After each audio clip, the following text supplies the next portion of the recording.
할렐루야. 네. 잠깐 기도할까요? 하나님 부족한 종을 또 세우셨습니다.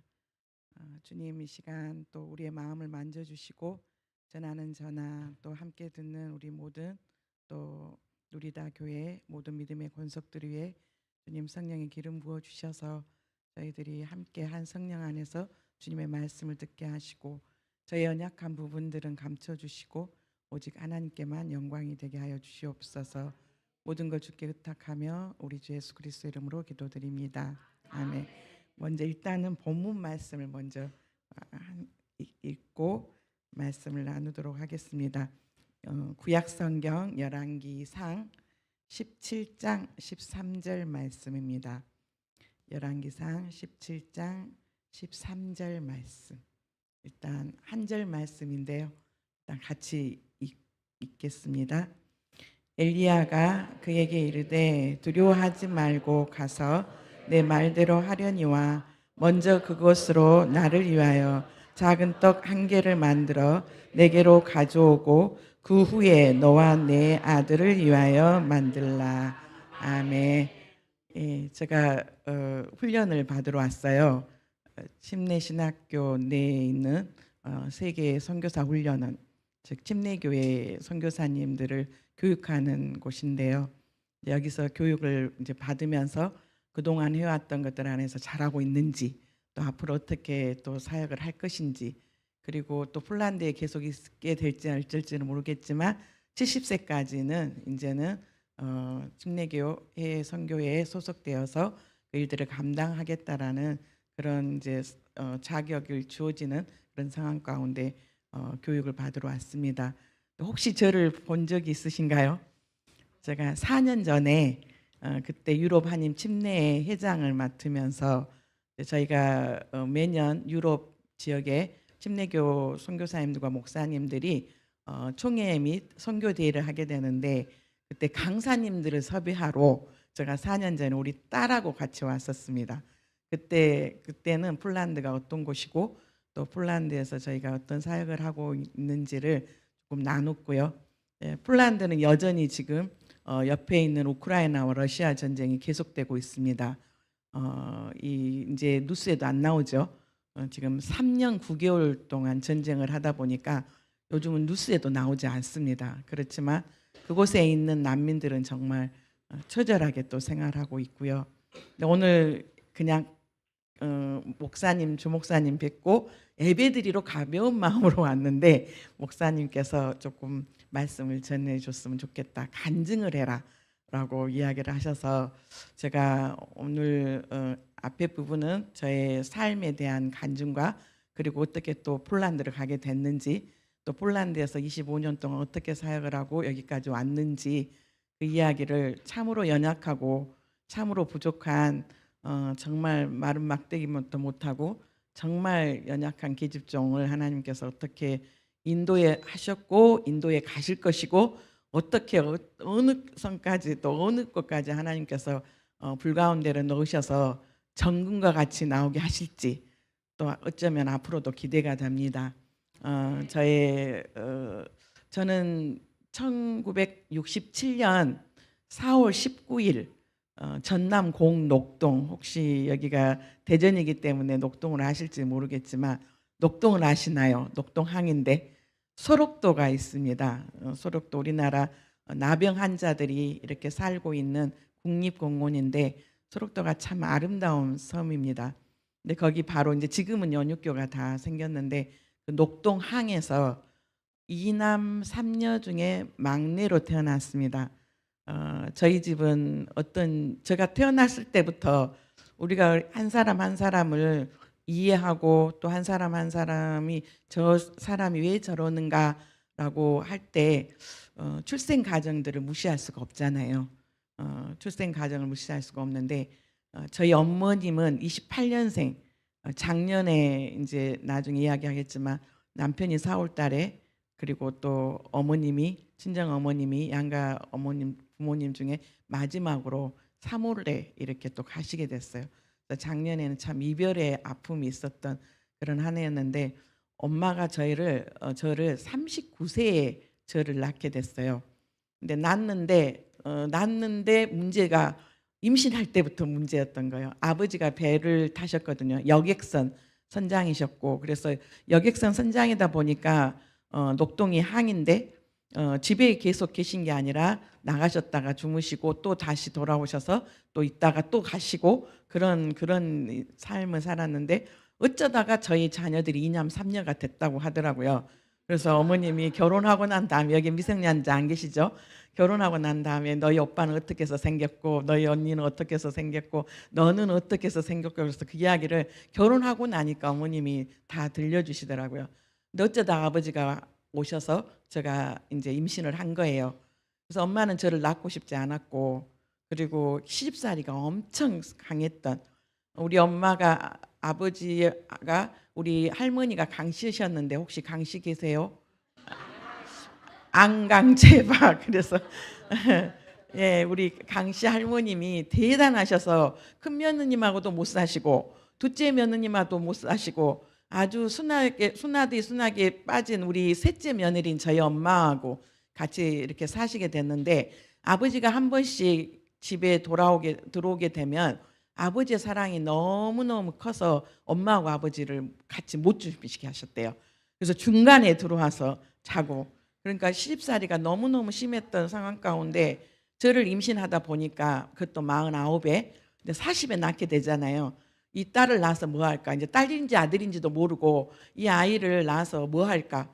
그래서 수단과 방법을 안 가리고 저를 지우려고 뭐 간장도 마셔보고 뭣도 마셔보고, 그래서 저기 계단에도 아니면 언덕에서도 굴러보고, 그런데도 안 떨어지더래요. 그래서 제가 이제 예수님을 만나기 전까지 그 거절감에 대한, 누군가에게 이렇게 거절을 당하고 그러면 굉장히 상처가 컸던 그런 상황이었어요. 그런데 이제 임신하는 것도 그런데, 태어나자마자 이제 제가 딸인 거예요. 우리 가족 형제가 오빠 그다음에 언니 저거든요. 그러면 우리 할머니가 아들 손자 둘이가 있으니까 딸만 나는 것도 아니고 아들 둘이나 있고, 그러면 또 저도 그냥 딸 손녀면 괜찮겠잖아요.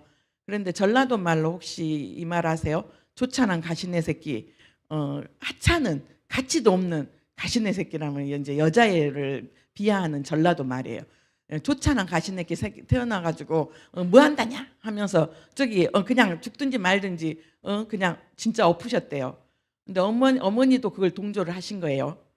어머니도 그냥 이 나가지고, 어머니가 40살인데 내가 나가지고 어떻게 클기나 할지 어쩔지 모르고, 그래서 정말 저를 태어나자마자 이 생생활을 엎어놓으신 거예요. 그런데 아버지가 이제 또 엄마가 막내를 낳았다고 하니까, 애를 낳았다고 하니까 왔더니, 애기 어디 있는가? 전라도 말로 애기 어디 있는가? 애기 낳았다며. 어디 애기 어디 있을까? 저기 아랫목 보시오. 어머님이 윗목인가 아랫목인가 어디 있는지 모르겠지만 그냥 죽든지 말든지 그냥 그랬다. 나도 모르겠어 하고 전라도 말로 그렇게 한 거예요. 그런데 아버지가 막 이렇게 봤더니 시간이 한 4시간 5시간이 지났는데도 살고 있더래요. 그래서 저를 2년이 넘게, 그러면서 젖도 안 나오고 먹을 것도 없고, 그래서 죽을 것 같고 죽을 것 같아서 2년 후에 저를 이제 호적에 올리는 그런 상황이 됐어요. 그런데 그러다 보니까 굉장히, 제가 아까 예수님을 인격적으로 만나기 전에 저 안에 있는 굉장히 큰 쓴뿌리가 거절감에 대한 상처요. 자존감이 굉장히 낮았어요. 누가 나를 거절하게 되면 되게 마음이 힘들어하고, 저 사람이 나를 싫어한가? 그러면 또 굉장히 눈치 보고, 그런 상황 가운데 이제 또 저희 집안에 이제 파란만장한 상황들이 벌어졌는데, 집안의 가장이 굉장히 중요하잖아요. 저희 아버지가 뭐 하셨다고요? 여객선 선장을 하셨는데, 이 배를 타고 이제 사람들을 실어주는데, 거기에 부산에서 보따리 장사를 하는 어떤 여자분이 이제 어느 날 갑자기 아버지의 숙소에 쳐들어오셨대요. 그러니까 지금은 지역 감정이 그래도 많이 사라졌잖아요. 그런데 전라도에 와서 부산 여자가 보따리 장사를 하면서 장사하기가 쉽지 않으니까, 이분이 어떻게 생각을 하냐면, 선장의 백이 중요하다. 선장의 백을 가져야지 물건도 많이 실어도 선원들이 뭐라고 하지도 않고, 그래서 아버지의 이것도 아버지가 제가 결혼하고 나니까 아버지가 왜 그런 삶을 살았는지 이야기를 해주신 내용이에요. 그래서 이 부산 여자분이 아주머니가 아버지 숙소에 들어와 가지고 나 좀 받아주라고. 뭘 받아주냐면 나를 좀 첩으로 좀 받아주라고. 내가 분명히 조강지처도 있다라는 것도 알고 자녀들도 있다는 거 아는데 나를 좀 첩으로 받아주면 우리 엄마를 이제 형님으로 모시고 자기가 열심히 일을 해서 이제 우리도 가르치는 데 도움이 되고 이제 보탬이 되겠다라고 그렇게 말한 거예요. 근데 저희 아버지가 굉장히 좀 잘생기셨거든요. 근데 저희 아버지가 또 굉장히 좀 점잖게 생기셨는데 점잖은 강아지 부뚜막에 먼저 올라간다고 아버지가 이 부산 아주머니의 이 부탁을 거절해야 되죠. 거절해야 되잖아요. 그죠? 절대로 나는 우리 조강지처밖에 없다. 내 아내밖에 없고 나는 우리 새끼들을 어떻게 해서든지 내가 지킬 것이다 그래야 되는데 그냥 넘어지신 거예요. 그리고 엄마는 굉장히 열심히 성실하게 사셨지만 엄마도 굉장히 유약한 그런 엄마였어요. 그리고 나서 이제 배를 타시다가 1년도 안 돼서 아버지가 부산으로 가신대요. 근데 그게 제가 국민학교 3학년 때, 4학년 때 무렵이었어요. 근데 그때 엄마가 너무너무 서럽게 울었던 것들이 생각나요. 이 아버지와 부산 아주머니가 엄마한테 와서 이제는 배를 타갖고는 도저히 이 돈으로는 일이 몇 푼 안 되는 돈 갖고는 우리 5 형제 학교도 가르치기도 힘들고 그러니까 부산으로 가겠다라고. 부산으로 가서 뭐 도대체 뭐를 할 건가 했더니 혹시 부산 다대포라고 아세요? 다대포. 지금은 이제 그 양식장을 할 수가 없어요. 근데 이 다대포에 가셔서 양식장을 해서 파래, 뭐 미역, 다시마를 이렇게 캐는 그 일을 하겠다고. 그러면 우리 엄마도 잡았어야 되겠죠. 절대로 안 된다고. 나는 처음까지는 그렇지만 이제는 아버지가 부산으로 간 동시에 이제 저희 집은 두 집 살림이 되는 거예요. 본격적으로. 두 집 살림이 되고 이제 그런 상황들이 벌어지는 거예요. 근데 그때 엄마도 절대 가면 안 된다. 죽어도 같이 죽고 가난해도 같이 굶고 먹을 거 있으면은 그냥 먹고 그러지. 그랬더니 또 똑같은 말로 우리 엄마를 또 현혹시킨 거예요. 여기 이 돈 갖고 돈 월급쟁이 해가지고 배 탄다고 선장 월급이 얼마나 되겠냐. 이제는 가가지고 해서 내가 자식들 가르치고 그렇게 할 거니까 나를 보내주라 그랬는데 엄마가 그것을 못 붙잡고 이 아버지를 보낸 거예요. 그리고 이제 그때부터 우리 집에 비극은 시작됐습니다. 여러분도 여기 가장도 계시겠지만 가장분들 정말 가정에 이렇게 제사장 역할을 해야 되잖아요. 근데 아버지가 부산에 정착하면서 우리 집은 본격적으로 이제 두 집 살림. 아버지, 엄마 조강지처 전라도. 아버지는 부산 여자와 이제 저희는 작은 엄마라고 오랫동안 불렀어요. 그랬더니 우리 큰 아이가 외할머니에 대한 A가 아닌 것 같다고 작은 엄마라고 부르지 말고 부산 어르신이라고 부르라고 하더라고요. 부산 어르신. 그런데 엄마 아버지가 그래도 나름대로 이제 공녹동에서 살면서 밭도 사고 집도 사고 그다음에 또 이렇게 또 조금씩 모아놨던 그런 것들을 저희 큰오빠가 제가 큰오빠하고 17살 차이가 나거든요. 큰오빠가 사업을 하면서 야금야금 다 이제 말아먹고 이제 서울에서 이제 쫄딱 망해가지고 녹동으로 내려왔어요. 그리고 마지막 남아있는 집마저 팔아가지고 벽돌 공장 한다고. 이 집마저 팔았는데 이 벽돌 공장도 한 번 사업에 실패한 사람은 다시 또 두 번 해도 성공할 확률이 없어요. 왜냐하면 유유부단하거든요. 그러니까 아버지가 빈자리를 엄마는 큰오빠에게 남편이자 그다음에 여인이자 그다음에 친구이자 오빠를 너무 오냐오냐 하면서 키웠어요. 그래서 오빠가 그 모든 것들을 다 말아먹고 제가 딱 고등학교 2학년 딱 될 무렵에 우리 집은 이제 부모님이 사놨던 그 집마저 다 날리고 저희들은 쫄딱 망하게 됐어요. 진짜 이제 집도 오고 갈 데 없는 저희 상황들 가운데 이제 중학교는 공녹동에서 나오고 고등학교는 그때 도청 소재지였던 연합고사를 보고 강주로 올라오게 됐는데 이제 우리 친구들이 오고 갈 데가 없는 거예요. 그래서 이모네 집에 세를 들어서 이제 살게 되었어요.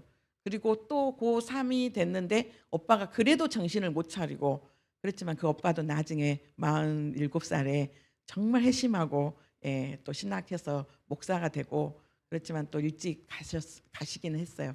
그런데 이런 모든 상황들 안에 이제 제가 하나님 정말 대학교로 가고 싶은데 저희가 전두환 대통령 때 학교를 가는 8호 학번이었거든요. 그때는 돈이 없으면 학교를 갈 수가 없었어요. 그때는 공부를 완전 잘해갖고 완전 전면 장학금을 받든가 아니면은 몰래바이트라는 것을 해야 되는데 몰래바이트는 인서울에서 우리가 말하는 스카이 정도를 다녀야지만이 몰래바이트를 할 수 있었어요. 근데 지금 생각하면 참 어리석었던 것이 차라리 지방에서 그냥 학교를 갔었으면 전면 장학금 받고 갔었으면 좋았을 텐데 뭐 그렇게 잘났다고 무조건 서울로 학교를 가겠다고 그렇게 난리를 쳤는지 모르겠어요. 그럼 인생이 좀 달라졌을까? 그런데 하나님 앞에 기도를 해서 하나님 제가 공부할 길이 없는데 하나님 제가 공부할 길이 없는데 어떻게 하면 좋아요? 공부할 길을 좀 열어주세요. 제가 하나님 앞에 간절히 기도하면서 공부할 수 있는 길만 열어주면 제가 평생을 하나님의 일 소원할 테니까 결혼하지 않고 하나님 앞에 영광 돌리면서 주의 일을 하겠다라고 아침 저녁으로 교회에서 담요를 가지고 자고 근데 우상 숭배가 굉장히 심했던 저희 집안에 올케가 예수 그리스도를 믿는 올케가 들어와서 정말 저에게 제일 먼저 복음을 전했거든요. 어렸을 때는 굉장히 교회 가는 게 재밌었고 교회에서 노는 것이 재밌었고 굉장히 재밌었는데 예수님을 인격적으로 만났던 것은 이제 강주 수피아여고라고 통합측 대한예수교 장로회 통합측에 해당되는 호남 신학교가 있는 신학대학에 있는 학교에 들어가면서 고2 때 인격적으로 주님을 만나게 됐어요. 그런데 2년을 기도를 하는데 하나님께서 공부할 길을 안 열어주시는 거예요. 그럼 하나님 어떻게 해야 돼요? 그래서 다시 강주로 내려와서 또 오갈 데가 없으니까 또 오빠네 집 그 단칸방에 방 2칸에 시골 급석지에 있는데 우리 오빠는 그때까지도 큰 오빠는 예수님 믿고 목사 됐다고 그랬어요. 그 전에 아직도 정신을 못 차리고 있는 거예요. 늘 술만 먹고 와갖고 집 다 뚫어버리고 막 그랬는데 올케의 눈물 어린 기도가 정말 우리 큰오빠를 나중에 47살에 회심을 시키시더라고요. 그런데 길이 없는 거예요. 공부할 수 있는 길이. 그래서 어디를 갔냐면 일을 하러 돈을 벌러 갔는데 조카 유치원비라도 내가 좀 보태야 되겠다. 유치원비라도 보태야 되겠다 하고 일을 하러 갔는데 그 일하러 가는데 거기에서 저희 남편을 만나게 됐어요. 제가 딱 한 달 커피숍에서 일을 하게 되는데 거기 일할 때가 못 되더라고요. 지금 커피숍은 굉장히 점잖죠. 굉장히 점잖쳤는데 제가 다녔던 그 커피숍은 점잖지 않았어요. 사람들이 와갖고 한 번씩 건드려봐요. 오늘 몇 시에 끝나? 저녁에 저기 참 만나? 뭐 차 한잔 할 수 있어? 그런데 저는 아버지가 그런 삶을 살았기 때문에 저는 절대로 남자를 잘 만나야 되고 남자를 조심해야 되고 남자는 쉽게 믿어서는 안 되고 그런 저의 머릿속에 굉장히 고정관념이 선입견과 편견들이 저 안에 있게 됐어요. 또 아버지의 부재로 인해서 또 강하고 센 남자들만 보면 굉장히 주눅 들고 무섭고 그런데 우리 남편을 이제 한 달만 딱 그 커피숍에서 일을 하게 되는데 남편이 일을 끝나고 나니까 좀 저를 좀 만나보고 싶대요. 이야기 좀 하고 싶대요. 그래서 무슨 이야기를 할 건가? 왜 여기 와서 일할 것 같지 않은데 왜 여기 와서 일을 하게 됐냐고. 저의 인생 이야기를 우리 집안 이야기를 조금 하면서 그래서 저한테 물어보는 거예요. 뭘 하고 싶냐고. 난 공부하고 싶다. 나는 신학교로 가야 된다. 나는 하나님 앞에 약속했기 때문에 신학교로 가야 된다. 그런데 대충 한다는 소리가 학교 갈 수 있도록 도와준대요. 그때 저 나이가 한국 나이로 22살. 근데 우리 남편이 나이를 물어봤더니 30살이래요. 30살. 그래서 제가 언니한테 말했죠. 언니 이런 사람이 나한테 공부를 가르쳐 준다고 해. 그러니까 우리 큰언니가 또 엄마한테 갖고 쪼르륵 일렀어요. 엄마 이 막내가 이런 사람을 만났는데 막내한테 공부를 가르쳐 준대. 그러니까 엄마가 가만히 생각해 보니까 큰오빠 집에 있기도 그렇고 또 이 막내딸이 아직 작은 언니도 결혼도 안 하고 있는데 한번 우리 애기 아빠를 이제 지금은 애기 아빠지만 남편을 조금 보자고 그러는 거예요. 봤더니 아주 우리 이제 조 목사님은 2번이나 봤는데요. 아주 점잖하게 아주 잘생겼어요. 아주 잘생겼어요. 그랬더니 인자하고 그런데 어머님 아버님이 정말로 좋으신 분이셨어요. 정말 전북 남원이 시댁이었습니다. 근데 보니까 나를 시집을 보내야 되겠다고 생각을 하고 저를 남편을 얼굴 본 것이 딱 1월 달, 그리고 다시 만나게 됐던 것이 4월 달, 8월 달에 저기 상견례를 하고 저를 12월 달에 시집을 보냈어요. 시집을 보냈더니 시댁에 갔더니 부모님이 일궈낸 여러 가지 또 나름대로 성실하게 할아버지 때부터 잘 사셔서 경제적으로 여유가 있더라고요.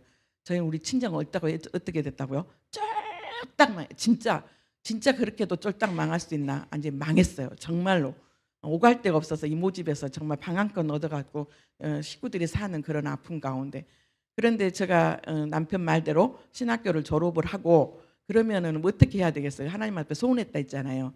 결혼 안 한다고 했는데 결혼을 했지. 그 다음에 신학교 가면은 주님의 일을 하겠다고 했는데 이제 은근슬쩍 이제 목사 되기 싫은 거예요. 목사 되기 싫고 그 다음에 보니까 지역사회 저희가 전북 남원에 살고 있었는데 종합사회복지관을 하고 싶은 거예요. 그때 시댁에 그때 저희 때만 해도 이제 복지법인을 만들려면 5억이 있어야 됐었어요. 근데 시댁이 그 정도 그때는 그 정도의 재산이 있어서 이제 복지관을 해서 좀 어려운 이웃들을 도와야 되겠다 그래서 또 다시 사회복지를 공부를 했어요. 그런데 이 남편이 정말로 영도 깨끗하고 정말 순수하고 그랬던 남편이 제가 5년 만에 아이를 낳게 됐거든요. 결혼해서 22살에 서집을 가서 5년 후에 27살에 아들을 낳았는데 그 집이 우리 시댁이 전주 채씨예요. 전주 채가 아주 집안이 손이 귀했던 그런 집안에 아들을 낳고 나니까 어떤 상황이 벌어졌냐면 저희 남편이 막내 아들인데 부모님이 재산을 남편한테 다 물려준 거예요. 큰아들이 있는데도 불구하고 재산을 다 우리에게 물려줘가지고 그때 사업을 하기 시작했어요. 토목건설하고 그다음에 주유소를 하게 됐어요. 그런데 이 사업하는 사람들과 이 남편이 조금 지내면서 같이 예배도 열심히 잘 드리고 또 했던 이 남편이 공사를 딴다는 이유로 사람들을 높은 사람들을 만날 때 뭐를 하냐면 접대를 하고 우리가 말한 요정이라는 그 접대 가서 접대를 하고 그래서 변하기 시작한 거예요. 저는 이제 많이 너무 가난에 찌들어다 보니까 이 시댁의 경제적인 것들이 저한테는 안락감을 줘서 목사보다는 그냥 종합사회복지관 간장히 하는 게 낫겠다. 그리고 오빠도 신학교를 간다고 했으니까 오빠 납부금 대주고 그러면서 그걸 하나님한테 뚱치죠. 하나님 제가 이제 저까지 안 가도 되고 저희 집안에 뭐 목사 뭐 몇 명 있으면 오빠 그냥 신학교 갔으니까 오빠 뒷바라지 해주고 저는 종합사회복지관 간장을 하겠습니다 라고 했는데 그런 상황 가운데 남편이 조금씩 변해가는 거예요. 그렇게 신실하고 그렇게 했던 남편이 사람들하고 모이면서 하나님의 방법이 아닌 정말 신앙적인 방법이 아닌 세상적인 방법으로 사업을 하려고 하고 사업을 따려고 하는데 하나님 어떻게 하셨겠어요? 때렸겠죠. 근데 때렸는데 더 심각한 건 거기에 다방에서 마담으로 일했던 여자분 한 분이 있었는데 이 여자분이 청주대학교 2학년을 다니다가 미혼모가 돼가지고 혼자서 자녀를 키우는 한 여자가 이 저희 남편의 회사 사무실로 배달을 왔는데 이제 토목공사 하면 사람들 굉장히 좀 약간 거칠잖아요. 그 사람들이 이렇게 이제 건드리고 또 막 그러니까 우리 남편이 점잖은 우리 남편이 그 여자를 방패 삼아서 이렇게 도와줬어요. 그랬더니 어떻게 됐어요? 어떻게 됐겠어요? 이 여자가 우리 남편한테 마음이 홀라당 넘어갔어요. 그런데 더 심각한 건 여자 팔자, 딸 팔자, 엄마 팔자 닮는단 말 혹시 아세요? 저는 예수 믿기 전에 이 말이 너무너무 싫어서 나는 그런데 이 여자 우리 남편이 술을 안 먹었는데 어느 날부터 막 술을 먹고 저녁에 들어오는 거예요. 막 괴로워하고. 그래서 왜 그러지? 근데 왜 무슨 일이 있어요? 그랬더니 여자라는 느낌이 있잖아요. 혹시 바람을 피운 거 아닌가? 우리 친정 아버지 아들도 아닌데 어디서 나왔는지 우리 어머님 아버님은 아주 점잖으신 분이세요. 아주 점잖은 분이시고 정말 양반이시근데 우리 남편이 그 여자를 이렇게 지켜주고 돌봐주니까 이 여자가 자기 인생 안에서 이 마담 생활하는 것이 너무 지친 거예요. 그 보니까 돈도 있는 것 같고 사람 인격도 되는 것 같고 이 여자도 똑같이 우리 남편한테 자기가 받아줘라. 첩이 되겠다. 이렇게 했으면 괜찮은데 이 여자가 어느 날 갑자기 남편이 계속 술만 먹고 이야기를 안 해요. 근데 제가 둘이 잤냐고 물어봤어요. 둘이 잤냐고. 우리 때는 바람 피웠으면 잤냐 안 잤냐가 그게 중요했거든요. 근데 남편이 절대 안 잤대요. 절대 안 잤대. 그냥 이야기만 하고 차만 마셨대. 그런데 또 계속 술을 먹고 오는 거예요. 이상해가지고 물어봤더니 무슨 일이냐. 솔직하게 이야기를 해라. 솔직하게 그랬더니 그 여자가 임신을 했다는 거예요. 그러게요. 그러니까 그게 거짓말이라는 것을 알게 됐죠. 그래서 내가 몇 개월이 됐냐. 그 여자분이 제가 67년생이고 그 여자분이 61년생이었어요. 6살 위에. 그랬는데 내가 그러면 얘기를 근데 그 순간 그 남편이 그 방황하는 그 순간에 예배도 빠지게 되고 그런데 그 이야기를 듣는 동안 놀란 게 아니라 하나님 일하시겠다. 하나님 일하시겠다라는 생각이 들었어요. 그리고 우리 남편의 모든 그 죄들이 하나님은 그 죄의 문제를 해결하기 위해서는 드러나야 되잖아요. 수치를 당하게 해야 돼요. 그리고 그 모든 일들이 죄가 드러나야지만이 해결이 되는데 안 잤다고 계속 거짓말했거든요. 자기는 그런 사람 아니라고. 절대 안 잤다고. 저도 한쪽으로는 안심하면서 한쪽으로는 아닌 것 같고. 그런데 6개월이 됐다고 하니까 저보다 6살 많으신 여자분이 그것도 어쩌면 미대를 다니다가 중퇴를 했더라고요. 그렇지만 마담 정도 됐다 그러면 인생의 맛을 다 알고 있는 분이에요. 그러면 그 아이를 안 낳고 싶으면 스스로 어떻게 했겠죠. 근데 6개월이 됐단 말은 애를 낳고 싶다라는 얘기예요. 낳고 싶. 그럼 어떻게 할 거냐고 그랬더니 모르겠대. 자기도 모르겠대. 그때 하나님 제가 어떻게 하면 좋겠습니까? 그랬는데 하나님이 그 여자분을 한 영혼으로 보라고 하시더라고요. 내 남편의 여자가 아니라 한 영혼으로. 한 영혼으로. 그래서 내가 가진 것이 있냐 그랬더니 가진 것이 하나도 없대요. 모아놓은 게 하나도 없대요. 집을 얻어줬어요. 아이를 낳을 때까지 생활비를 다 댔어요. 필요한 모든 생활용품이나 모든 것들을 다 했어요. 근데 남편이 그래도 고마웠던 건 바람을 피우면서 외박을 하지 않았어요. 참 그것도 희한하죠. 외박도 안 했는데 한국에 왜 모텔이 많은지 알겠어요. 네, 낮에 나쁜 짓 다 하고 하는 거야. 네. 그런데 그 여자를 하나님이 한 영혼으로 섬기게 하셨어요. 그런데 이 여자분이 화가 났어요. 왜 화가 났냐? 이 자기가 아기를 임신을 하고 그리고 아기를 낳게 되면 저는 또 93년에 첫 아이를 낳고 생각지도 못했는데 94년에 아이를 둘째 남자아이를 낳고 그 아이가 언제 태어나냐면 95년도에 태어났어요. 우리 남편의 여자가. 아들이 3명이 줄줄이 된 거예요. 그런데 아기를 낳고 나면 뭔가가 달라질 줄 알았는데 여전히 남편은 외박도 않고 그다음에 돌보다가 집으로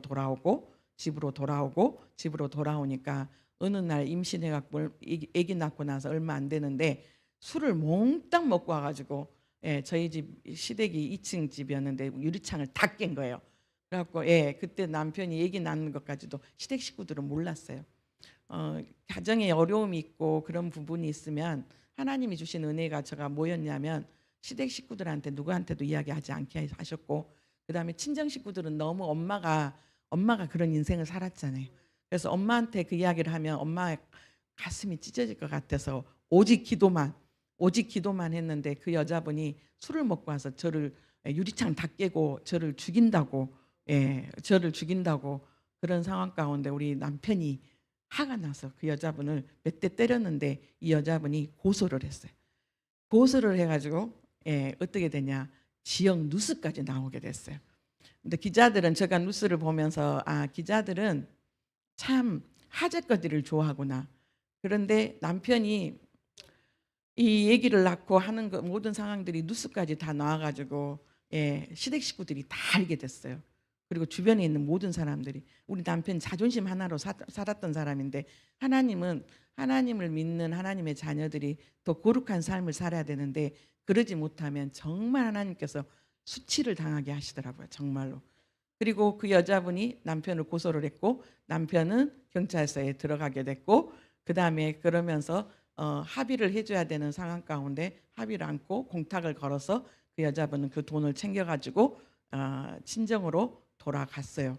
그게 2년의 시간이 걸렸어요. 남편이 바람을 피우고 아기를 낳고 아기 낳는 동안 그 여자분을 이렇게 섬기고, 그 다음에 그 여자분이 남편을 고소를 하고, 그 다음에 이제 집행유예를 3년 집행유예를 받고 남편이 나오게 됐어요. 그런 상황 가운데 하나님 정말 불순종했던 제가 하나님 정말 다시, 처음에는 남편의 잘못이라고 생각했어요. 남편이 사업을 하나님의 방법대로 하지 않았고 하나님의 뜻대로 하지 않았다라고 생각했는데, 하나님 기도원 가서 기도하고 그럴 때 너의 불순종, 네가 나한테 약속한 것이 있었잖아. 평생 네가 공부를 하게 되면 주의 일을 하겠다고.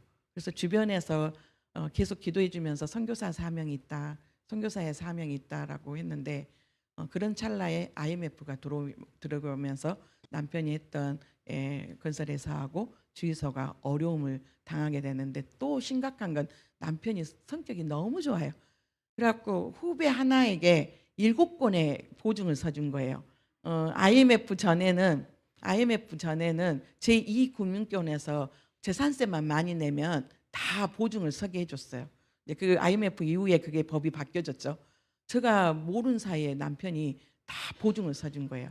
IMF 플러스 보증서. 근데 그 보증서진 선 지방신문의 기자였는데, 지방신문의 기자는 약간 사짜 기질이 있어요. 근데 그 사람이 부도를 냈고, 이 기자만 하는 게 아니라 개인 사업장도 했는데 부도를 냈고 도망가 버린 거예요. 그래서 그 모든 보증과 모든 것들이 다 들어와서 이제 사업이 또 두 번째, 친정 식구가 어떻게 됐다고요? 쫄딱 망했는데, 두 번째 하나님의 저의 불순종과 그다음에 하나님 앞에 우리가 서원을 하면 해로울지라도 그 소원은 지켜야 되잖아요. 근데 그 소원을 지키지 못했던 것들을, 그래서 또 기도하고 하나님, 그러면 제가 아골골짝 빈들에도 갈 거니까 제가 하나님 어디로 갈까요? 그랬더니 저희 형부 목사님이 폴란드에 이제 선교 지향적인 교회를 설립하셨는데, 이제 한국에 그때 서울에 있는 교회였어요. 교회를 개척하고 교회에 또 어려움이 있어서 빨리 폴란드에서 한국으로 나와야 되는 상황 가운데 5분의 이 목회자들에게 이제 청빙을 했는데, 너무나 어이없는 상황. 10일 만에 결정을 하고 들어오래요. 폴란드를. 10일 만에. 누가 10일 만에 결정을 하고 들어가요. 근데 저는 하나님 앞에 이제 아골골짝 빈들이라도 가겠으니 근데 가겠다고. 근데 10일 만에 결정하고 갔던 게 은혜였어요. 폴란드를 알고 갔더라면 못 갔을 거예요. 그리고 가족회의를 하고, 하나님, 제가 정말 이제 선교사의 사명을 이게 가는 것이 하나님의 뜻이라면 3가지로 확실하게 응답해 주시라고. 첫 번째는 남편이 사업 지금 엄청 어려운 상황 가운데 비행기표도 못 끊어요. 그리고 체류비도 있어야 돼요. 하나님, 물질도 주셔야 되고, 첫 번째는 저 안에 있는 선교사의 사명을 하나님, 그 땅과 그 영혼에 대한 마음들을 확실하게 주시라고. 그런데 기도하신 대전에서 사는 누구, 서울에서 사는 누구, 이 또 강주에서 사는 기도하신 중보자들에게, 도고 기도하신 분들에게 기도했는데 똑같이 저하고 마음을 하나님이 가라 하신다. 그리고 3번째가 모든 시댁 식구들과, 내가 아이를 지금 당장 가야 되니까 아이를 놔놓고, 아들 둘이 있었는데 놔놓고 가야 되는 상황입니다. 가족들의 전체적인 부모님이 생신이어가지고 가족이 다 모였는데 가족이 한 사람도 반대하면 저는 안 가겠습니다 그랬는데, 놀랍게 하나님께서 그 모든 것들을, 정말 사업이 어렵고 그러면 돈 10만 원도 꼬기가 어려운데요, 비행기표하고 체류비가 하루 사이에 생겼어요.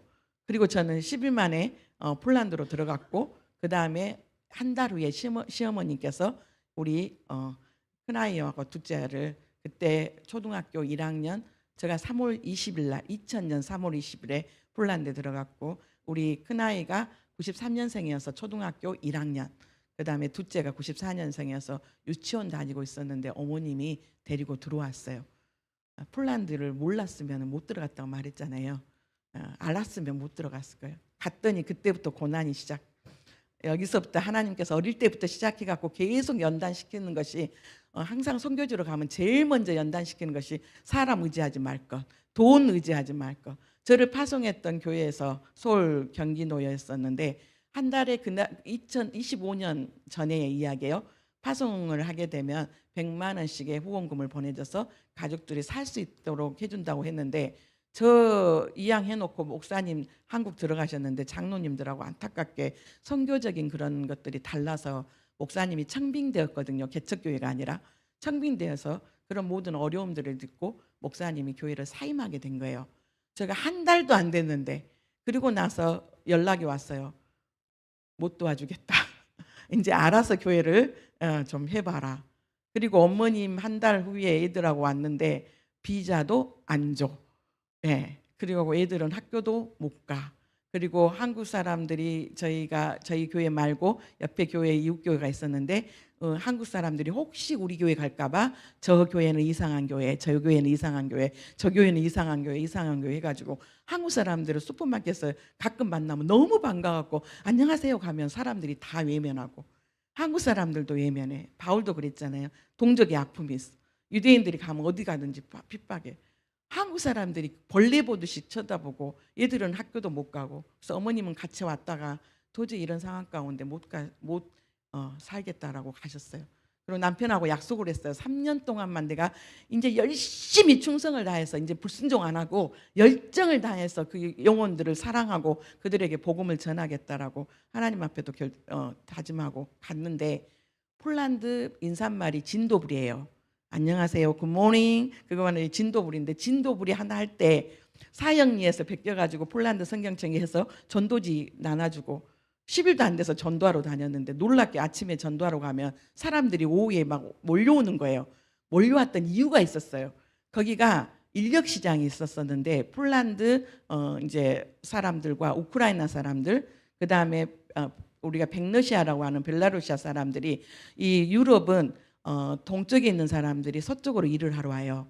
우크라이나 사람들이 폴란드로 일을 하러 오고 폴란드 사람들은 독일이나 영국으로 일을 하러 가고 그러니까 일을 하러 갔는데 일자리를 자기가 못 잡으면 이 사람들이 먹을 것이 없잖아요. 근데 보니까 동양 여자가 키도 쬐끄만하고 폴란드 말은 하지도 못하면서 전도지 하나 갖고 와가지고 읽어보라고 그러고 그 다음에 그 주소지에 써진 그걸 가지고 교회로 찾아오는 거예요.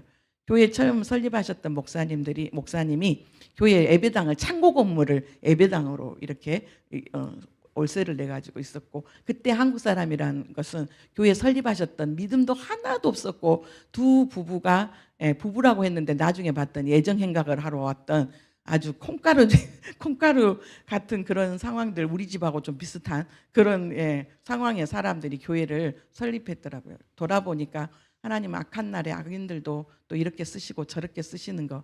근데 다 저희 형부 목사님도 한 달 만에 사임 그리고 그 부부 아닌 부부도 하나님께서 보내시고 그때부터 자비랑 선교하면서 그런데 제가 남편한테 몇 년 약속하고 왔다고요? 3년. 그래서 하나님께서 제가 순종하면 남편의 사업을 다시 일으켜 줄 줄 알았어요. 그런데 어떻게 되는지 아세요? 제가 3월 달에 들어가고 10월 달에 또 쫄딱 많이 가지고 들어왔는데 여러분들 예국 나가셔봤죠? 예국 나가실 때 뭐 갖고 가시잖아요. 적어도 작은 핸드백이라도 갖고 가고 화장도 해야 되고 옷도 갈아입어야 되고 그러니까 가방 캐리 하나는 가져가야 되잖아요. 근데 저는 아직까지도 그런 사람 보지도 못했고요. 앞으로도 없을 것 같아요. 남편이요. 10월 달에 우리 이제 모든 재산들이 은행에서 다 차업이 들어오고 그다음에 주유소에서 그때 SK를 했었는데 SK에서 차업 다 들어오고 집 땅 다 차업 들어와가지고 두 손 두 발 들고 맨몸으로 왔어요. 정말 시댁 형수님이 비행기표 하나 해주니까 여권 하나 들고 진짜 맨몸으로 왔어요. 아무것도 안 들고 또 저희가 그럼에도 불구하고 하나님 3년 동안 떨어져서 가는 것이 하나님의 뜻이 아니라 하나님은 다시 오게 하는 것이 같이 부부가 살게 하는 것이 하나님의 뜻이었는 모양입니다. 근데 그때부터 이제 저는 하나님 앞에 약속을 했기 때문에 자비랑 하면서 가이드도 하면서 예배에 지장 없을 정도로 근데 가이드를 했던 것들이 굉장히 도움이 됐어요. 폴란드에 대해서 10일 만에 결정하고 갔거든요. 그때 폴란드 퀴리 부인, 그다음에 교황 바오로 2세, 쇼팽, 그다음에 코페르니쿠스 그 정도. 그런데 가이드를 하면서 폴란드의 역사를 알아야 됐었어요. 그래서 열심히 공부를 했고, 그다음에 이제 가이드 하려면 도로를 알아야 되잖아, 길을. 차도 없었어요. 그래서 애들 학교도 못 가고, 그러면 오전에는 전도하고 오후에는 아이들하고 뭐를 했냐면 버스를 종점에서 종점까지 가보는 거예요. 종점에서 종점으로 가고, 또 오늘은 트람이라고 하는, 대전에 뭐 트람이 생긴다고 하더라고요. 버스 기사님이 아니 택시 기사님이 그랬어요. 트람에 전기 전차에 올라가는 전차. 그러니까 그걸 타고 또 종점에서 종점 가고. 그래서 폴란드 바르샤바 길을 다 알게 됐어요. 폴란드 역사와 모든 것들이 이게 다 나중에 쓰이더라고요. 저희들이 이제 교회 설립을 하는데 폴란드 성도님들 100가정에 그 주소를 다 받아야 되고 서명을 받아야 하고 공증을 해야 되는데, 전국 동서남북 바르샤바 동서남북에 다 사는데 한국 분들은 오시면 몇 개 구 정도밖에 안 살고 가세요.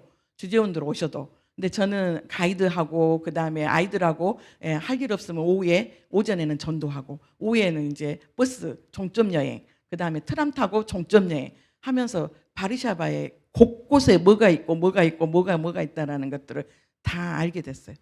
그런데 남편은 들어와서 자기가 실패하고 왔잖아요. 보이지 않게 집안의 식구들, 그다음에 또 이 아이에 대한 마음들이 굉장히 컸던 것 같아요. 이 아이를 데리고 그 여자가 갔는데 그다음에 이 아이에 대한 어떤 행방도 모르겠는 거예요. 그런데 이 마음속에 남편이 계속 이거에 대해서 힘들어하고, 그래서 자꾸만 막내가 제가 어쩌다가 10년 만에 폴란드에서 딸을 낳게 됐는데, 딸을 낳기 전까지도 자기는 떠나겠단 말을 잘했어요. 난 떠나겠다. 그러니까 아내한테 옆에 있기에는 자기의 가거가 너무 힘들고 미안하고, 그러면서 막내가 태어나기 전까지만 자기는 떠나야 되겠대. 그때마다 저 마음에 정말 못을 박는 아픔들이 있었거든요. 그리고 교인들은 계속 늘면서, 그런데 다 보니까 도시 빈민들인 거예요. 일자리 없는 사람, 또 몸이 아픈 사람, 그런 사람들이 다 몰려오고, 그래서 자비랑했던 그 돈으로 이분들 먹이고 세우고, 그리고 예배당도 이제 당연히 월세를 못 내니까 이제 폴란드 현지 교회로 갔는데, 현지 오순절교회, 우리로 말하면 순복음교회에서 예배를 드리기 시작했는데 거기서도 또 쫓겨났어요. 그래서 또 예배당에서 예배 못 드리고 밖에서 또 광장에서 드리고, 그런 상황 안에서 너무 어렵고 힘들 때마다 남편이 야속한 거예요. 나는 남편을 그 임신하고 그 아이를 돌봐줄 때까지는 그 마음이 안 들었는데, 순간순간마다 제가 남편을 결혼을 해야 되겠다고 생각했던 것이 절대로 이 남편은 바람 피우지 않겠다라고 생각했거든요. 이 남편은 절대로 우리 아버지처럼 바람 피우지 않겠다고 했는데, 하나님께서 철저하게 사람 의지했을 때 어떤 아픔을 주는가 그것들을 알겠고, 그 다음에 순간순간마다 우리 남편은 모든 교인들과 모든 섬기는 폴란드 사람들 또 우크라이나 사람들한테는 착한 사람, 정말 그 성품이 너무 온유하고 너무 좋은데 7년에 한 번씩 분노가 폭발해요. 7년에 한 번씩. 다른 사람은 몰라요. 우리 성도들도 몰라요. 이거 내가 그래서 유튜브 찍지 말라고 그랬는데 일단 그냥 괜찮습니다. 예. 7년에 한 번씩 분노가 폭발하는데, 이 분노가 그렇다고 해서 길게 폭발한 것도 아니고요. 5분 정도, 10분 정도. 그런데 이 분노가 저한테는 못하고, 제가 우리 큰아이가 굉장히 순종적이에요. 그리고 큰아이하고 같이 사역을 많이 해요. 남편은 남편대로 자기가 이제 일을 하겠다고. 그런데 폴란드 와갖고는 경제적으로 도움이 하나도 안 됐어요. 그러니까 저 마음속에 남편이 정말로 정말 바람을 피우지 않을 거라고 생각했던 그 남편이 바람을 피웠다라는 그 신뢰감이 저 안에 떨어졌다는 거. 그 다음에 또 이 남편이 경제적인 좀 도움이 됐으면 좋겠는데 교회가 어렵고 힘들 때마다 도움이 안 되는 거예요. 그래서 남편은 우리 막내를 낳고 나서 하나님께서 완전히 그 마음을 바꾸셨어요. 그래서 정말 죽도록 충성했어요. 자기가 잘못했던 것들, 자기가 한국에서 하나님 앞에 불순종했던 것들, 또 간음죄를 범했던 것들, 그거에 대해서 철저하게 회개하고 정말로 열심히 저의 정말 동역자로서 온갖 굳은 일 다 하면서 했는데, 저는 마음속에 그거에 대한 감사함과 고마움이 없었어요. 당연한 거잖아. 당연해. 근데 저는 여러분들의 사정과 형편들을 모르는데요. 그 말이 있잖아요. 남편이 시야를 보면 우리 엄마가 했던 말이에요. 남편이 시야를 보면 부처님도 뒤로 돌아 눕는다. 예. 그 아픔이 생각보다 많이 크더라고요. 그래서 우리는 쉽게 용서해. 그까짓 거 용서 못 해. 그런데 그 당사가 되어 보지 않으면 용서하란 말 절대 하면 안 될 것 같아요. 정말 정말로 하나님의 너무 큰 자비하심과 그 은혜와 우리가 주기도문으로 늘 하나님 앞에 저들의 내 죄, 나이가 그들이 나에게 죄를 지었을 때 내가 그들의 죄를 용서한 것처럼 하나님도 우리의 죄를 용서해 달라 그러는데, 모든 사람들이 왜 한인교회를 하면서 어려움이 없었겠어요? 왜 반발한 사람이 없었겠고, 그것도 여자잖아요. 여잔데 왜 그래도 폴란드 유럽에 온 사람들은 주재원들이고 다 서울대 나오고 상사 주재원이고 예 법인장이고 지사장인데 얼마나 똑똑하고 얼마나 그런 분들이 많았었겠어요.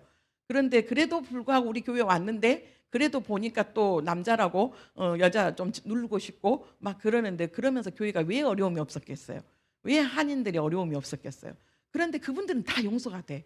그리고 이제 중앙역을 중심으로 해서 사역을 하다 보니까 어디 나라든지 중앙역을 중심으로 하면은 굉장히 정말로 그 사람들이 거친 사람들이 많잖아요.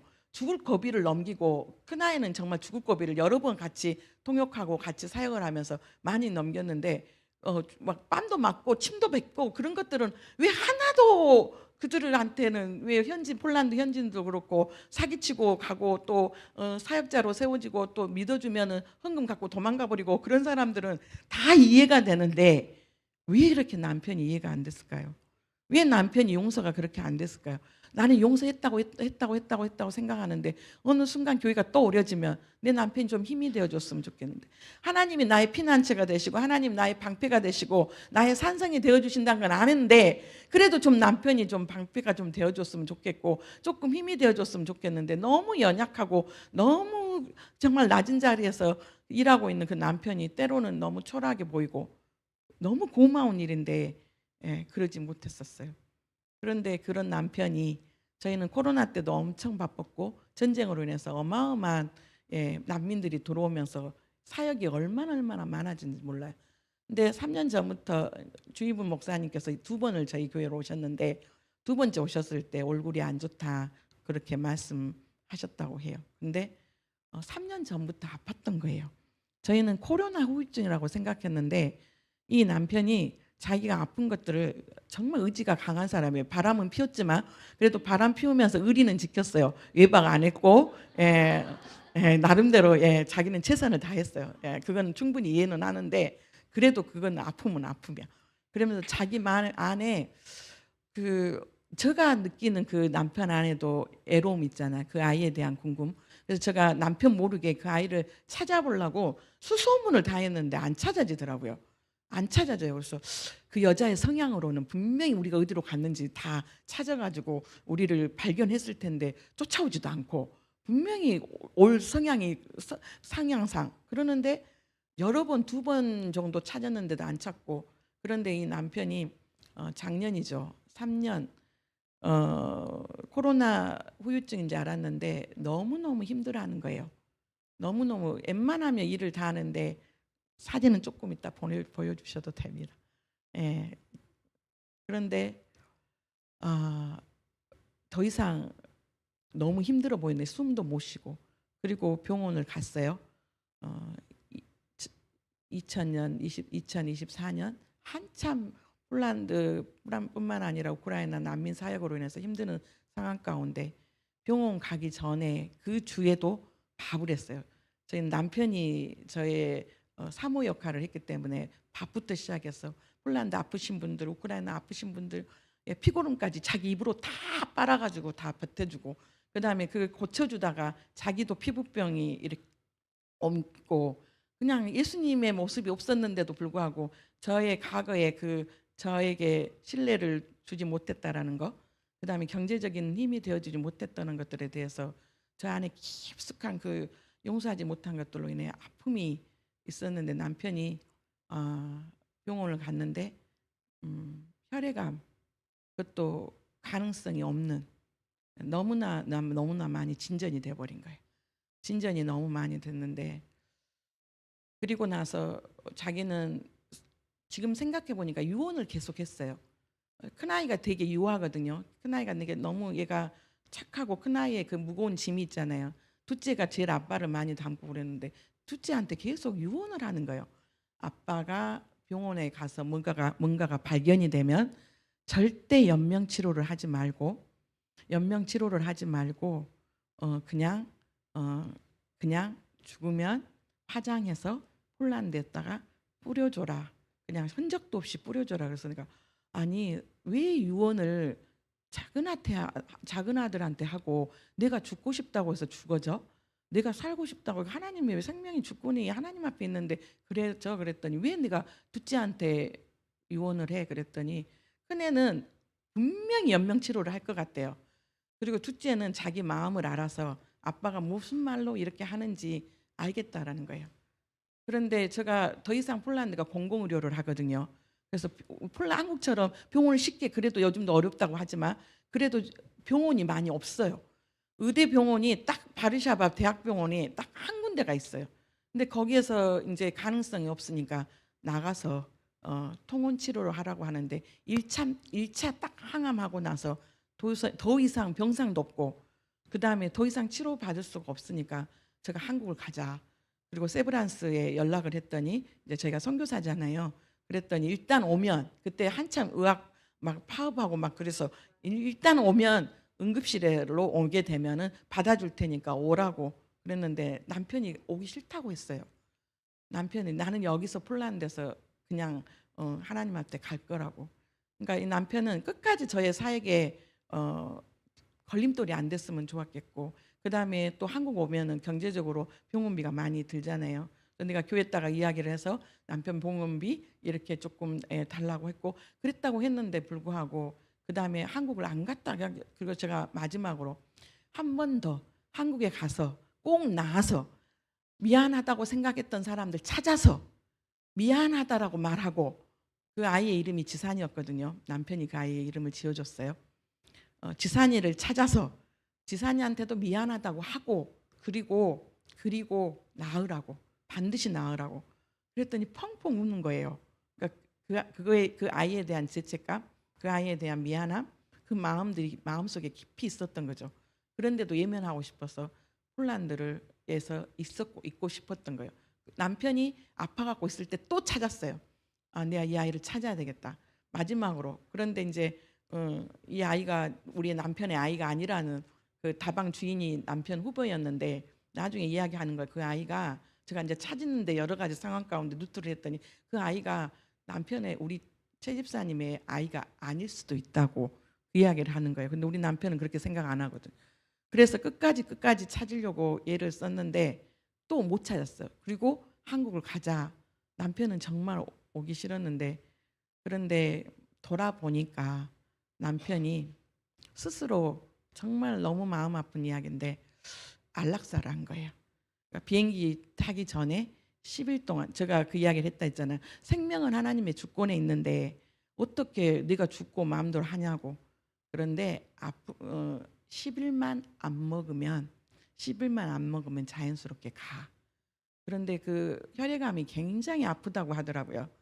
너무너무 이 혈액암은 말 그대로 암세포가 우리가 심장이 도는 동안에 이 피가 다 머리부터 발끝까지 다 가잖아요. 그러니까 너무너무 고통스러워했어요. 너무너무 고통스러워했는데 그러면서 자기는 폴란드에서 그냥 하나님 앞에 갈 것이고 그리고 뿌려주라고 했는데 제가 고집을 피워가지고 한국 가자고. 근데 만약에 남편의 말을 듣고 폴란드에 있었더라면 조금 더 몇 개월 더 살할 수 있었겠다. 그리고 비행기표 끊었다고 말하고 그 전부터 10일 동안 물 한 모금도 안 먹은 거예요. 그리고 비행기를 타기 위해서 이제 급하게 끊으니까 비즈니스도 없고 그다음에 프리미엄을 타고 왔는데 또 남편 물이라도 한 모금 먹으라고 주스 한 모금이라도 먹으라고 이렇게 스카이 라운지 같은 게 있잖아요. 이렇게 비즈니스 라운지 거기를 갔는데 거기서도 물 한 모금도 안 먹은 거예요. 그리고 비행기를 탔어요. 탔는데 너무 아프니까 1시간 정도 비행기를 타면 아침 이제 12시 정도 12시 5분에 출발을 하거든요. 폴란드에서. 그런데 밥을 먼저 줘요. 저는 또 먹어야 되겠더라고요. 남편은 안 먹는데 먹는데 툭툭 저를 건드려요. 그래서 왜 그랬더니 너무 아프냐고 그랬더니 아프대요. 그럼 제가 기도를 할게 하고 손을 잡고 기도를 했는데 그때서 비로소 남편의 그 비행기 안에서 손을 잡고 정말 기도하는데 하나님께서 방언으로 기도를 하게 하시더라고요. 남편 안에 있었던 힘듦, 애로움, 그 다음에 죄책감, 그 다음에 저가 남편한테 용서하지 못했던 그 마음들을 정말로 4시간 동안 눈물을 흘리고 지나놓고 보니까 4시간이었어요. 그리고 정말 제가 저 마음에 정말 주님이 용서할 수 있는 마음을 그때서야 비로소 주시더라고요.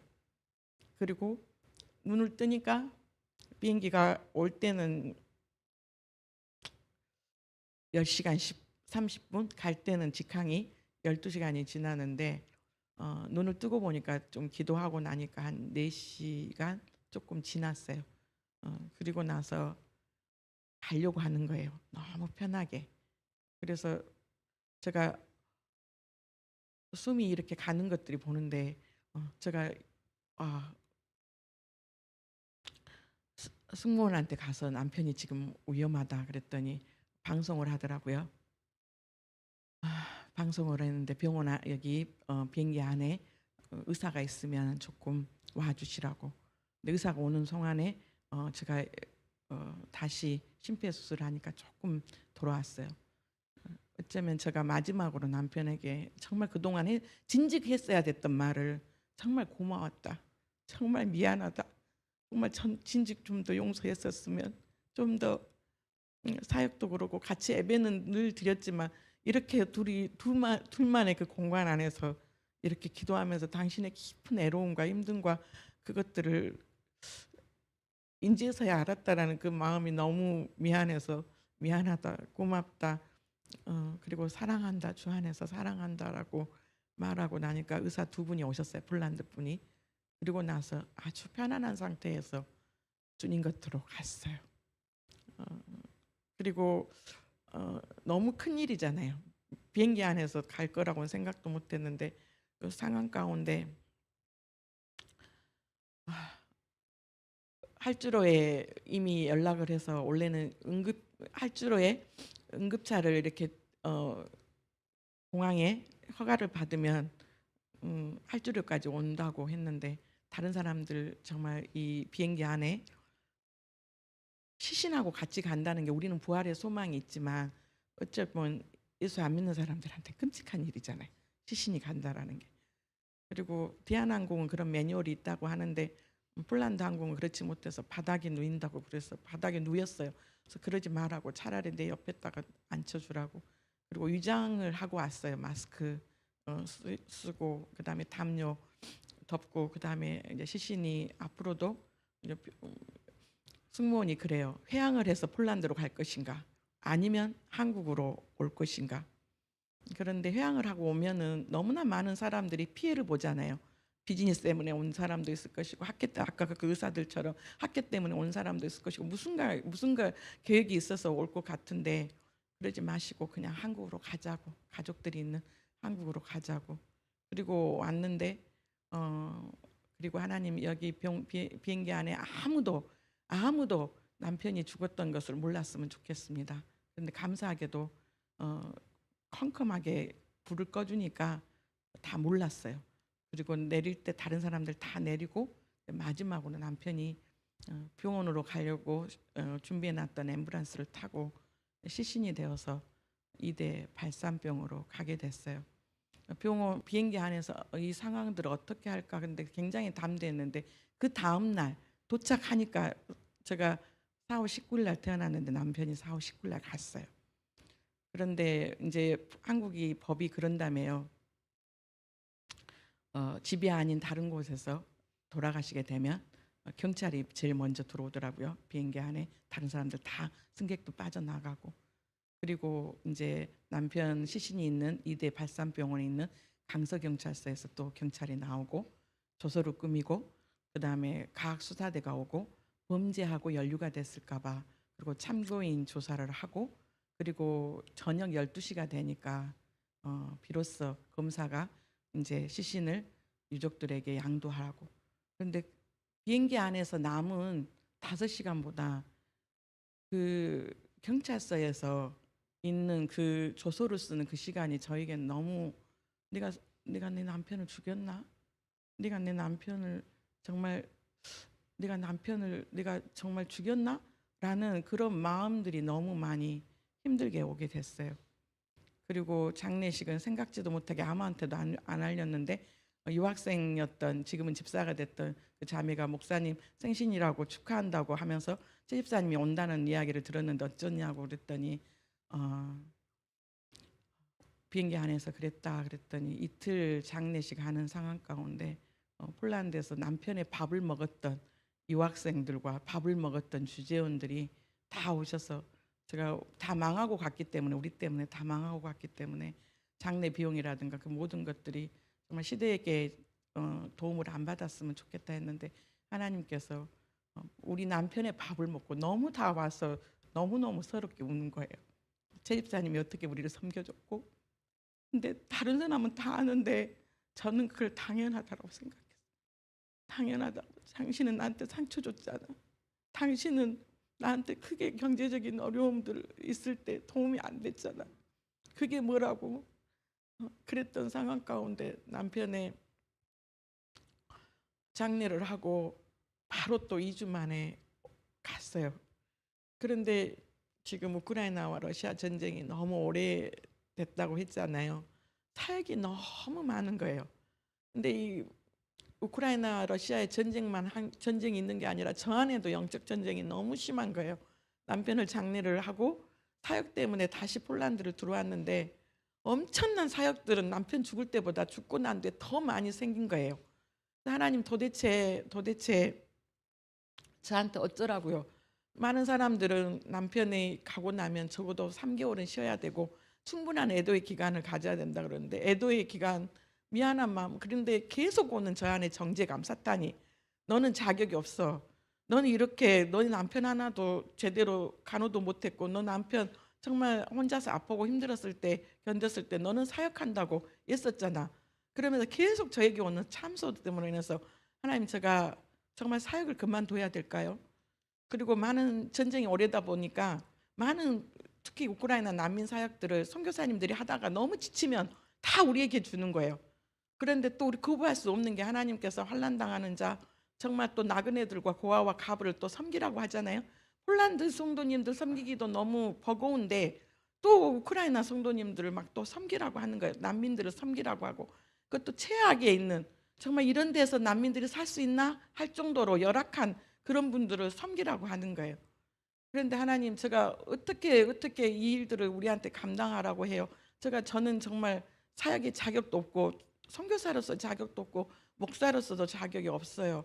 제가 어떻게 하면 좋을까요? 그랬을 때 하나님께서 주셨던 말씀이 오늘 열왕기상 17장 11, 13절 말씀이었어요.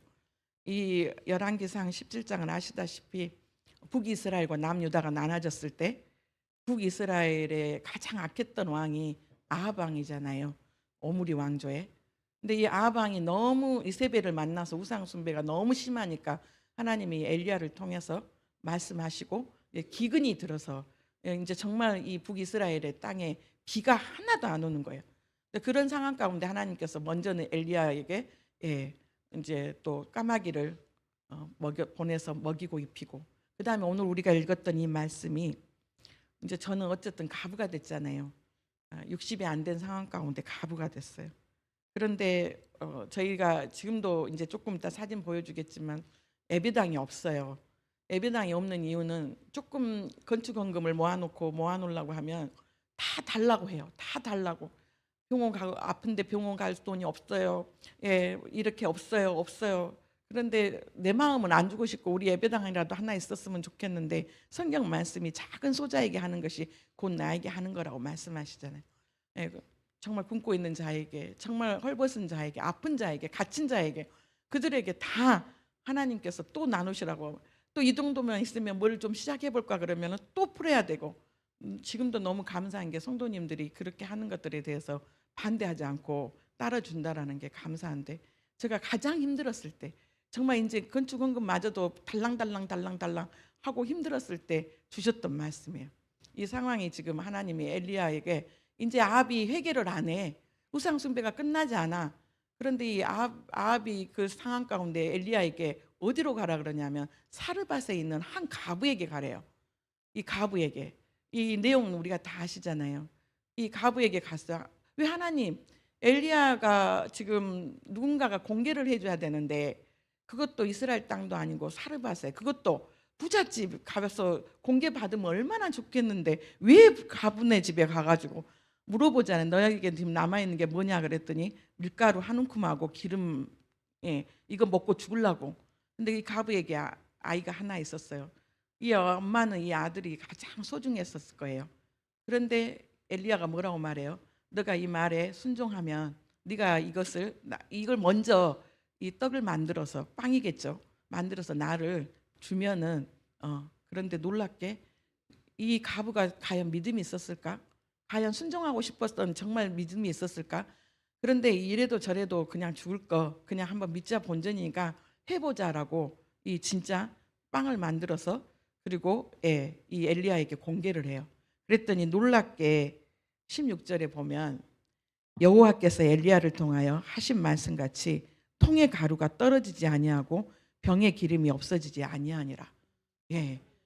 하나님 그러시구나. 왜 다른 선교사님, 돈 많은 선교사님도 많고 옆에 교회는 예배당도 있고 그런데 그런 모든 꾸준한 일, 그런 모든 것들을 왜 그 교회에서 하게 하시지? 그런데 제가 사역이 저를 살렸어요. 만약에 사역이 없었더라면 우울증에 열심히 사역하고 저녁에 집에 돌아오잖아요. 그러면은 죄책감이 엄청 저에게 많이 오는 거예요. 있을 때 잘하지, 살아있을 때 잘하지. 그렇게 떠나가고 난 이 뒤에 저에게 오는 그런 이럴 때 그냥 이런 상황 가운데서 그냥 주님 앞에 가도 되겠다. 자살하고 싶은 마음이 아니고 이렇게 해도 그냥 내 스스로 목숨을 내놔도 되겠다. 그런데 이게 막 나한테 화가 나니까 순간순간마다 욱욱 하는데 죄 없는 아이들이 감정 쓰레기통이 되는 거예요.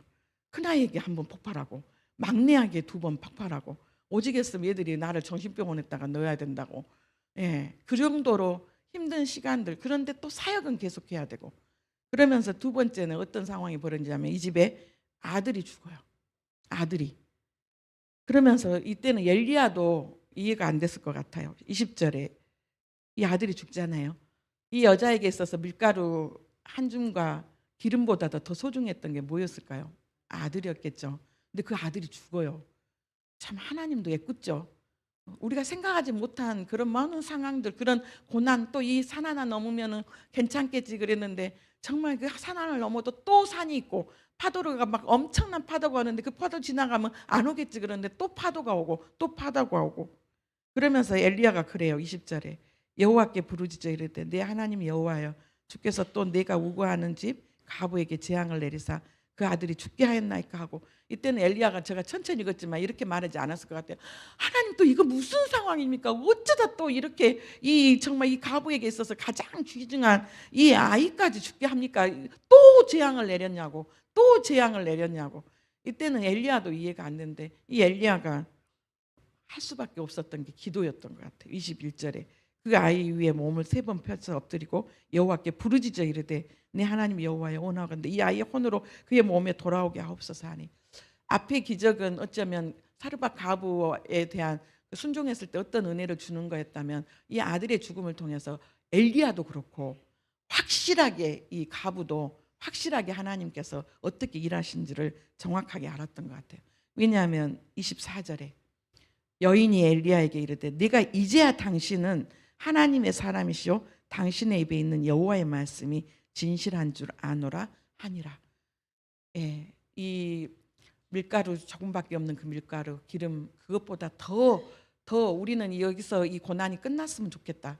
이 연단이 그만 여기서 끝났으면 좋겠다 그러는데 하나님은 때로는 더 힘든 고난으로, 더 힘든 구렁텅이로 우리를 몰아낼 때가 있잖아요. 이 사업 한 번 더 일으켜 주시면 이제는 잘해보겠다고 했는데 더 힘들게 정말 사방이 우겨싸움을 당하는 그런 상황들 같이 너무 우리를 몰아낼 때가 있잖아요. 근데 그때 우리가 해야 될 거는 부르짖는 기도인데, 여러분 해보시지만 알겠지만 너무 힘들면 기도할 힘도 없어요. 너무 힘들면 기도할 힘도 없고, 그래서 공동체가 필요한 거잖아요. 그래서 옆에 한 줄 실보다 두 줄 실보다 삼겹줄이 끊어지지 않는 것처럼 그래서 교회 공동체가 좋은 거고 이 권사님이 기도 못하면 옆에 있는 집사님들 권사님들이 같이 기도해주고 같이 부르짖어주고 같이 기도하는 거. 예, 그러면서 비로소 정말로 이제 내가 이제야 당신 하나님의 사람이요 당신의 입에 있는 여호와 말씀이 진실한 줄 아노라. 여러분에게서 각자 여러 가지 많은 어려움들이 있을 것 같아요. 저는 잘 알지는 못하지만 하나님은 우리를 정금과 같이 나오기 위해서 우리를 불가운데로 연단할 때도 있고 저도 앞으로 또 어떻게 어느 순간 그 생각이 들어요. 하나님 우리 애들만은 안 돼요. 순간 막 마음에 두려움이 찾아오니까 우리 애들도 데리고 갈 것 같다는 생각이 드는 거예요. 우리 애들 안 돼요 하나님 절대 안 돼요. 애들만큼은 안 돼요라고. 예. 그런데 하나님께서 그것마저도 하나님의 주권에 맡겨야 되는구나. 그러면서 사진을 사역 사진을 조금 우리 가족 사진하고 좀 몇 장을 준비했습니다. 이거는 저희가 폴란드 바르샤바 한 중앙에 있는 문화과학궁전이라고 스탈린 시대 때 우리나라 한참 6.25 전쟁이 일어날 때 공산주의의 상징이죠. 여기서 저희는 아직도 예배를 드리고 여기서 여전히 구제사역을 합니다. 독거노인, 그다음에 알코올 중독자, 마약 중독자, 장애인들 이들의 모든 피로를 채워줘야 되고요. 그다음에 다음 사진 여기는 또 우리 폴란드 집사님들인데 노년에 계세요. 이분들은 더 일찍 나보다 제가 가부가 되고 보니까 이분들은 이 엘라 집사님은 남편이 우크라이나 여자하고 바람이 나가지고 젊었을 때 행방불명이 됐는데 지금도 살아있는지 죽어있는지 몰라요. 근데 지금은 이제 몸이 아프셔갖고 주일날 예배를 못 나오세요. 그래서 저희가 매주마다 신방을 가서 예배를 드려요. 제가 가부가 되다 보니 이분들의 아픔이 더 커요. 더 마음에 와 닿더라고요. 그 다음 사진도 여기도 우리 조피아 집사님인데 발을 여기도 유방암으로 최 집사님하고 저희 남편하고 똑같이 발병했는데 남편은 데리고 가시고 우리 이 조피아 집사님은 살리시더라고요. 데리고 가시는 게 하나님의 뜻이라면 데리고 가실 거고 또 살리신 게 하나님의 뜻이라면 하나님의 주권에 있고 하나님께서 어떻게 일하실지는 그다음에 여기는 난민 센터입니다. 다음 세대들 우리 우크라이나 아이들 이 모든 것들이 다 이제 올세로 감당하고 있습니다. 우크라이나 이제 나타샤 전도사님이 사역했던 거기 어머님도 가부, 남편은 알코올 중독자, 아들 셋이가 있는데 첫 번째 아들은 이제 캐나다로 20살인데 돈 벌러 가고 둘째하고 막내가 또 자폐아예요. 그래서 그 전도사님을 저희가 계속 돕고 있고 이곳에서 그 다음 사진 여기 나타샤 전도사님 그리고 저희 막내 그리고 여기서 이제 우크라이나 아이들이 그 다음 사진 보여주시면 우크라이나 아이들이 엄마하고 피난을 나왔어요. 아빠는 전쟁터에 있고 우크라이나 저희가 난민들을 적어도 700가정을 섬겼을 거예요. 그런데 딱 한 가정만 온전한 가정이고요. 다 가정이 깨졌어요. 그리고 또 심지어 엄마가 얘들을 데리고 나왔는데 우크라이나 여자분들이 예뻐요. 젊고. 그러다 보니까 남편은 왜 그럴 수가 있어. 남편은 전쟁터에서 죽을 똥 살똥 그러고 살고 있는데 어떻게 얘들 데리고 와갖고 바람이 나. 근데 사람은 연약하잖아요. 그 아이들을 저희가 이제 섬기고 있는데 저희 막내입니다. 같이 이제 사역하는 상황이고요. 그다음에 그 다음 사진 보여. 저희가 2023년 12월에 가족 사진을 찍었어요. 이게 남편은 24년 동안 한국을 한 번도 안 나왔어요. 여러 가지 자기는 쟁기 잡고 뒤로 돌아보지 않겠다고 했는데 여러 많은 감정들이 있었던 것 같아요. 저희 남편 큰아이 그리고 막내 그리고 다음 사진 이게 비행기 타기 전에 공항의 모습이에요. 저는 몰랐는데 우리 집사님이 찍어줬는데 많은 성도님들이 비행을 나왔어요. 우리 막내가 아빠 그 2개월 10일 동안 병간호를 하는데 폴란드 병원이 정말 불친절해요. 의사들이 환자에 대한 책임감이 없어요. 항암을 1차를 하고 퇴원을 하고 화요일하고 목요일 날 치료를 하러 오라고 그랬는데 가잖아요. 그러면은 의사가 없어요. 문을 닫았어요. 그러면은 왜 없냐 그러면은 부활절 휴가에서 휴가 갔다 그러고. 예, 그래서 하는데 이 소설이가 막내가 소설인데 이 병원하고 싸우느라고 엄청 많이 지쳤어요. 병원하고 그래서 너무 아파갖고 응급실 가면 12시간 동안 앉혀놓고 피 수액 하나 받는데도 12시간을 기다려야 되고 그러니까 아이가 예민했어요. 그러면서 아빠 비행기 타기 전에 무릎을 꿇으면서 아빠 간호할 때 내가 최선을 다하지 못했던 거 아빠 미안해요. 아빠 막내딸 시집 갈 때 반드시 손잡고 들어가야 돼요. 아빠 잘 다녀오세요라고 생각지도 못했는데 아이가 아빠한테 그렇게 인사했던 것을 우리 집사님이 찍어주셨더라고요. 그리고 마지막 사진 작년 4월 19일 날 21일 날 한 분도 5 식구가 폴란드를 한국을 나와본 적이 없어요. 사역 때문에도 그랬고 5 식구가 비행기를 타고 나오는 것이 쉽지가 않아요. 그런데 남편의 장례식으로 인해서 저희 가족이 이렇게 나오게 됐어요. 이게 마지막 사진이죠. 이게 지금 문화회관에서 동네 문화회관에서 예배를 드려요. 주임은 목사님이 첫 번째 오셔가지고 이런 데서 예배 드리냐고 막 뜨글뜨글 하는데 저 뒤에 그림이 뭔가요? 예. 지금도 이런 데서 예배를 드리고 있어요. 동네 문화회관에다가 여기가 갤러리예요. 그래서 작가들의 상황에 있는 것들을 그림을 다 이렇게 걸어놔요. 근데 못 떼게 해요. 작가가 자기 작품이라고 우리는 떼고 싶은데 그런데 이제 이 계약이 12월 이제 1월 달에 이제 계약이 만료가 돼요. 그래서 이제 제가 기도 제목을 나누자면 우리 폴란드 분들이 비가 오나 눈이 오나 바람이 부나 지금 폴란드도 이미 지금 춥거든요. 이번 주 주일날 또 눈이 온다라는 예상이 있던데 그래서 하나님 우리들만의 예배 공간이 있었으면 좋겠습니다. 그래서 기도 제목 부탁드리는 거고요.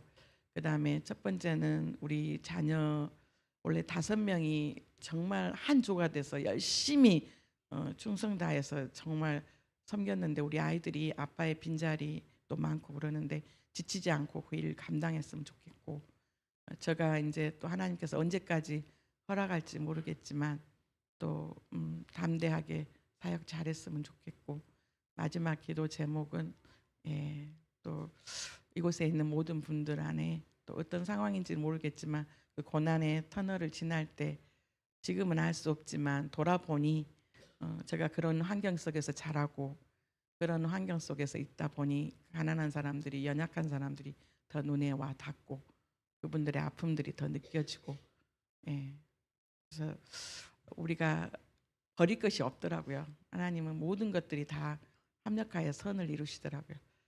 이제 마지막 말씀 한 군데만 보고 조금 두서없는 말이었지만 디모데전서 이제 5장 말씀 마무리하고 이제 끝내도록 하겠습니다. 9절하고 10절인데요. 9절 10절 함께 읽겠습니다. 갑으로 명부에 올릴 자는 나이가 60이 덜 되지 아니하고 한 남편의 아내였던 자로서 선한 행실에 증거가 있어 혹은 자녀를 양육하며 혹은 나그네를 대접하며 혹은 성도들의 발을 씻기며 혹은 환난당하는 자들을 구제하며 혹은 모든 선한 일을 행하는 자라야 할 것이요. 이제 그 가부가 어떻게 돼야 되는 것들에 대한 이야기가 나오잖아요. 근데 하나님 제가 60이 덜 됐고 이제 67년생이니까 만 58세더라고요. 그래서 하나님 한 아내의 남편의 아내로서 제가 더 날마다 기도와 또 말씀으로 거룩하고 그래서 좀 1년 이제 1년하고 7개월이 됐는데 너무 화려해서도 안 되고 너무 추해서도 안 되고 그다음에 이번에 훈련 받는데도 이렇게 저만 이렇게 이제 혼자 오신 선교사님도 계신데 그분은 또 남편이 12월 달에 나오신다고 하더라고요. 되게 많이 조심스러워요. 행동하는 것도 조심스럽고 말하는 것도 조심스럽고 그래서 그 10절에 선한 행실의 증거가 있어 혹은 자녀를 양육하며 이제 10절입니다. 우리 자녀들 새 자녀들 말씀 안에서 잘 양육됐으면 좋겠고 아직 93년생, 94년생인데 아직 장가를 안 갔어요. 좋은 자매님 있으면 소개시켜 주면 감사하겠어요. 혹은 애들은 참 착합니다. 예, 믿음 좋고요. 나그네를 대접하며 구약에서는 가부가 공개의 대상, 가부와 그다음에 고아와 나그네가 정말 보호의 대상이지만 신약에서는 이 가부가 가부로 있는 게 아니라 그 가부로 되어지지만 더 하나님께서 주신 사명이 있더라고요. 나그네를 대접하고 혹은 성도들의 발을 씻기고 혹은 환난당한 자들을 구제하며 혹은 모든 선한 일을 행하는 자라야 할 거다. 그러니까 이제 슬픔에 그만 졌고 마지막으로 제가 돌아오는 비행기 안에서 잠깐 잠을 잤는데 환상을 봤어요. 남편이 나타난 거예요.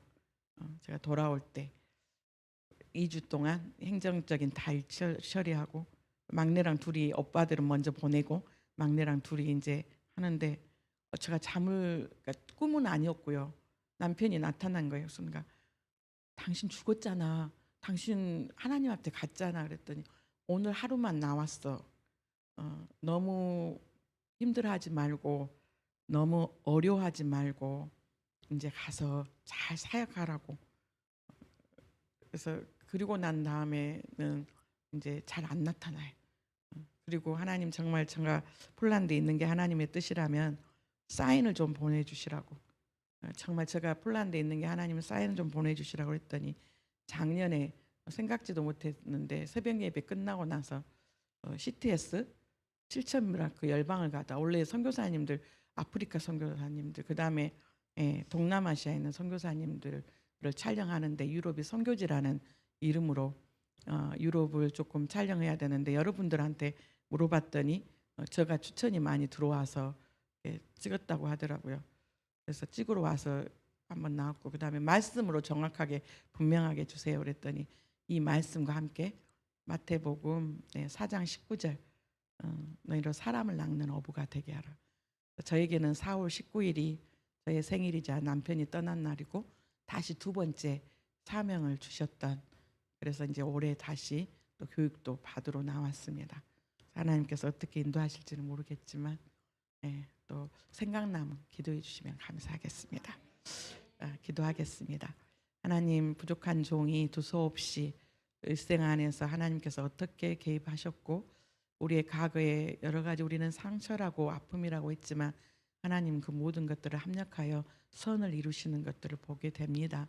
앞으로 또 어떤 일들이 일어날지 저희는 알 수 없지만 신실하신 하나님을 더 믿고 의지하게 하여 주시고 어떤 상황 가운데서도 두려워하지 않게 하여 주시옵소서. 두려움이 찾아올 때마다 하나님께서 모든 것의 주권자가 되심을 믿고 하나님의 말씀, 하나님의 언약을 굳건하게 붙드는 저희가 되게 하여 주시옵소서. 오늘 아버지 누리다 교회 성도님들의 모든 상황과 형편은 저는 알 수 없지만 하나님께서 누구보다도 내 사랑하는 딸아, 내 사랑하는 아들아, 내 아픔과 내 눈물을 안다. 네가 눈물로 기도하는 모든 기도가 반드시 기쁨으로 단을 거두겠다고 거둘 것이라고 약속해 주신 하나님의 그 언약이 반드시 성취되게 하시고 하나님의 살아계심을 아버지 증거하는 증인들로서 다 세워 주시옵소서. 그렇게 이루실 주님을 찬양하며 우리 주 예수 그리스도 이름으로 기도드립니다. 아멘. 감사합니다.